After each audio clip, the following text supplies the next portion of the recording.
What do you do, YouTube? It's your boy Young Jupiter, Big Jupiter, or you can just call me Jupiter. Just make sure you call me. Before we get into this video, if you're new to the channel, hit the subscribe button. That's all I ask. That's all I ask today. We got Jeffrey Dahmer killer reacting to a life sentence. Now I know Dahmer been all over the place, but this is his killer. But I don't know if I'm right or wrong, but I thought the killer beforehand already had life. I think he was in there for a murder or something. If I'm not mistaken, I don't know for a fact. But so is this before he killed him or after? I don't know. We're gonna see though. I'm gonna need a link to the original video down below if y'all want to check it out for yourself. Without further ado, let's get into it. Do you remember when you learned that your father murdered Jeffrey Dahmer? Yeah, it's a big picture that popped up, and I was just shocked. 10, I saw it on TV, and that's how I found out. Jeffrey Dahmer's story has been told a million times before, most recently in Ryan Murphy's new true crime series Dahmer, Monster, the Jeffrey Dahmer story for Netflix. The series focuses on not just Dahmer and his crimes, but more prominently the many attempts neighbors and witnesses made to stop him in his tracks, while Milwaukee police turned a blind eye. While Wisconsin state had abolished the penalty by the time of his trial, Dahmer's 15-time life sentence in prison seemed to mark an inevitability that he would be slayed there, lest he spent the rest of his life in solitary confinement. It only took...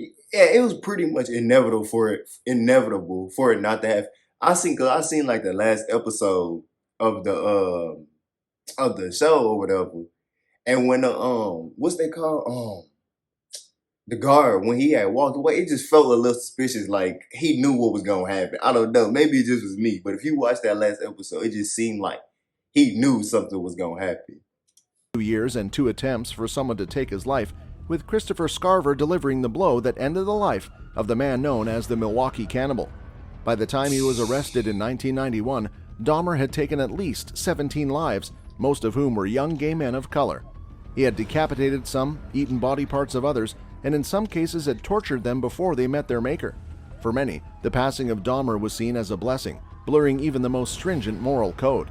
After all, when you hear he drilled a hole into a 14-year-old skull before filling his brain with acid, it's hard not to. But what happened to his slayer, Christopher Scarver, and why did he do it? This is the story behind the serial slayer's slayer and where he is now. Who is Christopher Scarver? Christopher J. Scarver Sr., born 1969 in Milwaukee, was originally in prison for the 1990 slaying of Steve Lohman, a training program worker. A high school dropout, Scarver had trained at the Wisconsin Conservation Corps work program as a carpenter. He believed after the program was complete, he would be employed full-time, following a promise by Supervisor Edward Patz. However, when the job never materialized, Patz was fired before it could be. An angry Scarver had returned to the center in order to confront him about it. By that point, Scarver had been using marijuana for a number of years and had been drinking heavily. He'd also started getting motivated by a voice inside his head declaring him the chosen one. On June 1, 1990, Scarver returned to the Corps Center to confront them and found 27-year-old Steve Lohman, Patz's replacement, and site manager John Fan. Holding Lohman at gunpoint first, he demanded money, and when he only received $15, shot Lohman straight in the head. Despite Lohman being lifeless, Scarver would then shoot him 2 more times. In order to spare his life, Fan gave Lohman a $3,000 and his credit card to get him to go away. Scarver was quickly caught, found with the money, gun, and credit card from the attack, and arrested. He was convicted for the slaying of Lohman, being given a life sentence, later saying he knew he'd done wrong and wasn't sure why he'd snapped the way he did. In 1992, he was... So he already had a life sentence. So I was right. He already had a life sentence going into there. Okay, so he really didn't care. Columbia Correctional Institution in Portage, Wisconsin. At the time of the slaying, he had recently discovered he was expecting to become a father for the first time and had been kicked out of his familial home by his mother. Why slay Jeffrey Dahmer? Christopher Scarver made international news when on November 28, 1994, he battered Jeffrey Dahmer to his end at the Wisconsin prison. Scarver, who was 25 years old at the time, had been assigned a work detail with 2 other inmates, were left unattended by guards while they cleaned a restroom at the prison gymnasium. When I was young, I didn't know what it meant, obviously, but, that name, it's been around me for... That you heard the name Jeffrey Dahmer? Heard it a lot growing up. That's all I heard. He ended up dead. I put his head down, Scarver explained in the interview. Most of Dahmer's victims were people of color, largely black or Hispanic, and Anderson initially led police on a goose chase for 2 black men he said had committed his crime. Some believe this was an added incentive for Scarver. However, officially the slayings were not considered as racially motivated crimes by detectives.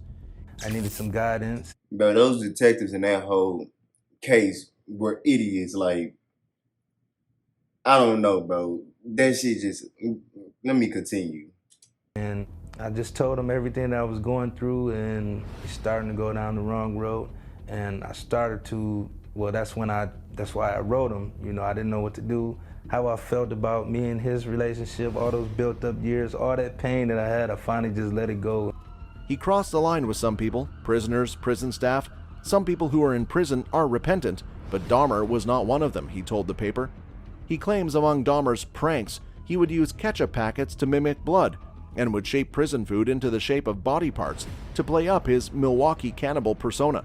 This was later seemingly backed up by Madison pastor Roy Ratcliffe, who said he'd been told by prison guards Dahmer would joke, "I bite," and had a Cannibals Anonymous meeting poster in his cell. However, this claim was rebuked by Gerald Boyle, who had defended Dahmer at his trial, saying taunting wasn't the serial slayer's style. Dahmer was such a milquetoast. He would have never done that stuff, Boyle told media. He slayed people, but he didn't. Damn, imagine having to represent him, like, as a defense lawyer. That's crazy. People. I never saw him do anything that would lead me to believe that. I mean, but the job is a job. I mean, you got to. So shit, I guess. Mimic the passings that he caused. I just don't believe that. Scarver had never had direct interaction with Dahmer ahead of slaying him, instead opting to keep a distance from the serial criminal who, after moving to general population, had to have a prison guard with him at all times because he was a prime target for other inmates. In the last few months of his life, Dahmer had also become a born-again Christian after studying the Bible, with his baptism occurring just months before his passing. After being arrested for the double slaying, Scarver initially pleaded insanity due to his past history with mental health issues. Shortly after the slaying of his first victim, Lohman, Scarver declared that he was the chosen one and had a number of voices telling him what to do. It's a lot of pressure on a kid when a parent is incarcerated. However, in the case of his arrest for Dahmer and Anderson slayings, Scarver was declared competent to stand trial. He later changed his plea to no contest in exchange for a transfer to a federal penitentiary. Damn. Where is Christopher Scarver now? At the time of this video, as per his convictions, Scarver remains in prison at Centennial Correctional Facility, Colorado. He has since been diagnosed with schizophrenia with behaviors that have been So he really did have mental issues. Okay. I figured. considered a danger to himself and to others.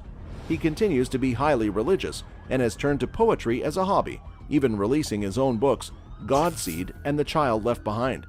In 2005, Scarver filed a civil rights lawsuit against Wisconsin Secure Program Facility, aka the Supermax prison, for violating his constitutional right not to be subjected to cruel and unusual punishment. This included, he claims, more than a decade in solitary confinement, with the cells being noted on some officials' levels of restrictment at the jail being windowless and reaching 100 degrees during the summer. Those on antipsychotics are prone to heat stroke, making his suffering worse. The case states that he asked to be moved after 3 years, with a district court determining conditions at Supermax are so severe and restrictive that they exacerbate the symptoms that mentally ill inmates exhibit. In juvenile detention, have a parent incarcerated. And we're really trying to slow this down. However, it was argued his movement into Supermax was not a deliberate attempt to cause him undue distress and exacerbate his mental illness. Things like constant illumination of his room was argued to be for his own safety due to self-hurt attempts, and removal of items from his room was done so to prevent injury. So despite backup of other inmates and a further appeal, the complaint was not held up and thrown out in 2006. Damn. In 2012, he attempted to shop a tell-all memoir about slaying Dahmer, paid in part by the Creative Corrections Education Foundation, set up to help students whose parents are in prison. He has reconnected with his father, and the pair continue to write to each other today. That's all for this video, folks. Damn. What a hell of a life. Pretty crazy. Even though all of it was like in jail, but hey, he did it. I mean, I don't know to feel bad, but That's just me. Hey, but yeah, that's the end of that video. Make sure you like, comment, and subscribe to the channel if you will. I'm out.